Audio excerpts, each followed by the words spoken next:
People ask me why I quit the service. They look at my resume, 15 years in the National Park Service, commendations for search and rescue, a clean record, a pension I walked away from just 4 years shy of vesting, and they ask me what happened. I usually tell them it was the knees. I tell them that hiking the elevation in Mount Rainier eventually destroys your joints, and I wanted to get out while I could still walk. That's a lie. My knees are fine. It's my nerves that are shot. You have to understand something about Mount Rainier. It isn't just a mountain. It's a kingdom. It creates its own weather. It holds its own secrets, and the forests around its base are some of the densest, most ancient tracts of land left in the lower 48. When you're out there on the night shift, specifically the deep patrol looking for poachers on the north side, near the Carbon River entrance, you realize very quickly that civilization is just a thin veneer. It was late October. The tourist season was dead and buried, and the snow line was creeping down, hovering just above 4,000 feet. The air had that biting, metallic crispness that promises winter. I was in Unit 4 Alpha, my beat-up Chevy Silverado service truck. I loved that truck. It smelled like stale coffee, pine needles, and wet wool. It was my cage, my office, and my sanctuary. We'd had reports of elk poaching near Ipsit Creek Campground. The area is closed to vehicles due to washouts from years ago, which makes it a haven for hikers, but in the dead of winter, it's a ghost town. The reports stated that locals were driving ATVs up the old riverbed, bypassing the gates and taking trophy bulls. My job was to sit in the dark, listen, and wait. I was parked on a service road about 3 miles off the main highway. The engine was off to save gas and keep the noise down. The silence in Rainier is heavy. It's not an absence of sound, it's a pressure. It presses against your eardrums. That night, the cloud cover was thick, blotting out the moon and stars, making the darkness absolute. Around 0200 hours, I saw the glint. It wasn't a headlight. It was too dull for that. It was the reflection of my own parking lights catching something wet on the road ahead. I squinted through the windshield, my hand instinctively dropping to the spotlight handle near the A-pillar. I flicked it on. The beam of light cut through the mist like a solid bar of white fire. It swept across the dripping ferns, the massive trunks of Douglas firs that were saplings when Columbus landed, and settled on the road about 50 yards ahead. There was a carcass.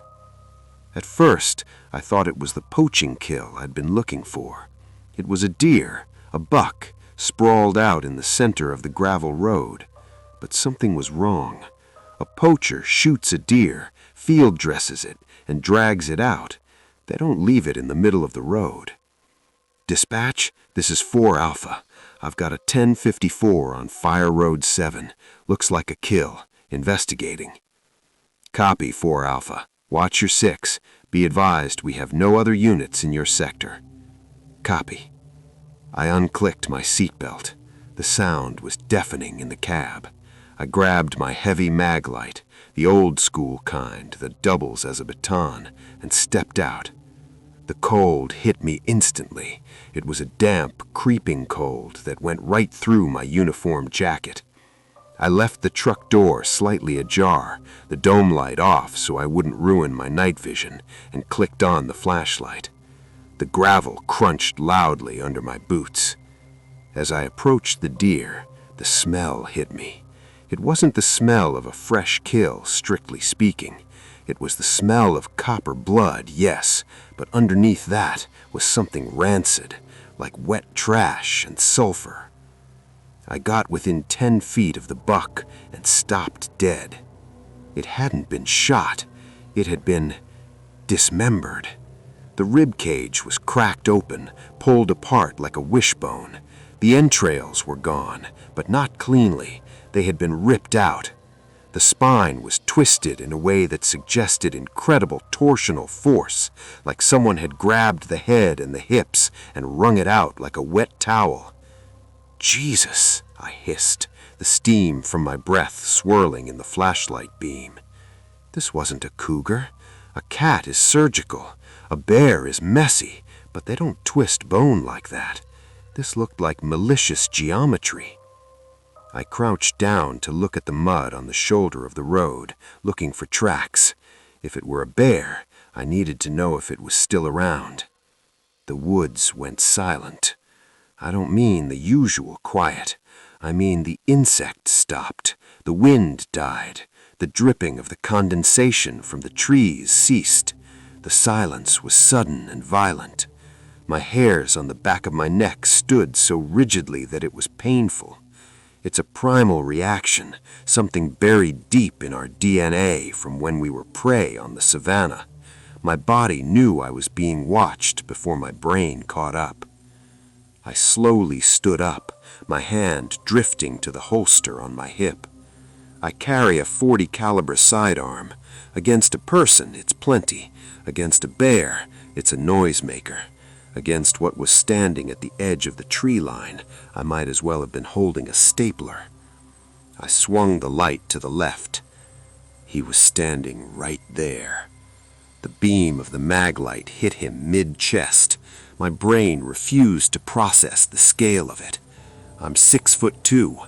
I look up to almost no one, but I was tilting my head back. The creature was standing on the embankment, which gave it some height, but even accounting for that, it was massive, 8 feet, maybe 9. It was a wall of matted, dark hair. The shoulders were impossibly wide, tapering down to a waist that was thick and blocky. It didn't look like the blurry photos you see on the internet. It looked solid, heavy, real. I moved the light up. The face was human, but not.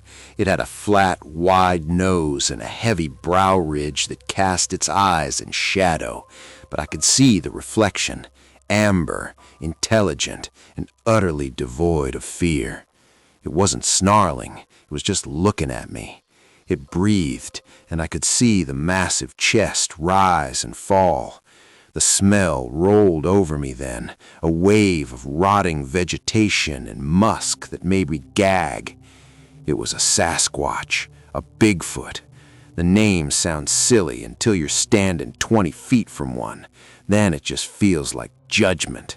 I froze. I couldn't draw my gun. I couldn't run. I was locked in that gaze, realizing that I was an intruder in a house I didn't know existed. The creature shifted its weight, snapping a branch as thick as my arm under its foot like it was a dry twig. It took a step toward me. The ground actually vibrated. "Back!" I croaked, my voice sounding pathetic. "Get back!" It tilted its head, a slow, almost avian movement. It wasn't afraid of me. It was curious, maybe annoyed. It took another step, stepping onto the road surface. The gravel ground under its weight. Then I heard it. It came from the other side of the road, from the dense thicket of huckleberry and devil's club behind me. It started as a low, chittering sound, like rocks clicking together, then dropped into a growl that vibrated in my own chest cavity. The Sasquatch stopped. Its head snapped to the right, looking past me. The amber eyes narrowed. For the first time, I saw tension ripple through that massive frame. It bared its teeth, flat, grinding molars and heavy canines. It let out a huff, a warning blast of air. I spun around, keeping the light moving, trying to cover 360 degrees of terror. Something exploded out of the brush. If the Sasquatch was a tank, solid, heavy, deliberate, this new thing was a fighter jet. It was a blur of gray and black motion. It hit the gravel on all fours, skidded, and rose onto its hind legs in a fluid, unnatural motion. It was a Dogman. I don't know what else to call it. It looked like a wolf that had been stretched and tortured into a humanoid shape.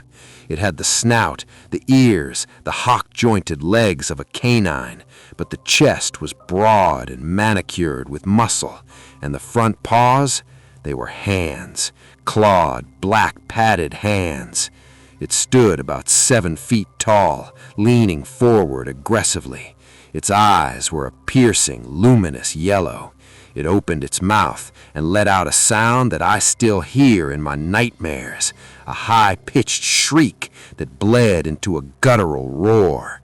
I was standing exactly between them. The Dogman didn't even look at me. Its eyes were locked on the Sasquatch. This was a turf war. I was just an obstacle. The Sasquatch roared back, a deafening, chest-thumping scream that sounded like a steam whistle. It threw its arms out wide, making itself look even bigger. The Dogman didn't hesitate. It launched itself. It covered the 20 feet between them in a single bound, bypassing me entirely. The wind of its passing whipped my jacket. I scrambled backward, tripping over my own boots, falling hard onto the gravel as the two titans collided. The sound of the impact was sickening. It was the sound of wet meat slapping concrete. The Dogman hit the Sasquatch high, its claws digging into the massive shoulders, its jaws snapping for the throat. The Sasquatch staggered back but didn't fall.